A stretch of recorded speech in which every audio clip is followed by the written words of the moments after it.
தஜாலுடைய சோதனைகள் வந்து எல்லா காலத்துலேயும் இருக்கு. எல்லாம் வந்து ஏதோ ஒரு ஒரு சின்ன கூட்டத்துக்கு மட்டும் கடுமையாக சோதிச்சுட்டு பெரிய கூட்டத்தை வந்து அப்படியே ஃப்ரீயாக விட்டுற மாட்டான். எல்லாரும் அல்லாவுடைய படைப்பு தான், அல்லாவுடைய மனிதர்கள் தான். அப்போ அதனால் எல்லாருக்குமே அந்த சோதனை சமமாக இருக்கும் அப்படிங்கிறத நம்ம சொன்னோம். இப்போ அந்த ஹதீஸும் வந்து ஆதாரம் நம்ம காமிச்சோம்.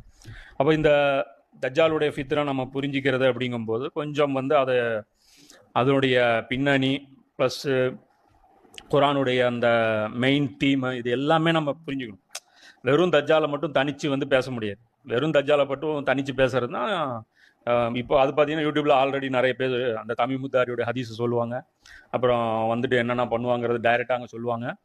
அப்போ அவன் வந்து என்னென்ன பண்ணுவான் அதோட முடிச்சுக்கிட்டு நம்ம வந்து அவன் வரும்போது ஜாக்கிரதையாக இருந்தால் போதும் அப்படிங்கிறது மாதிரி முடிச்சுக்குவாங்க.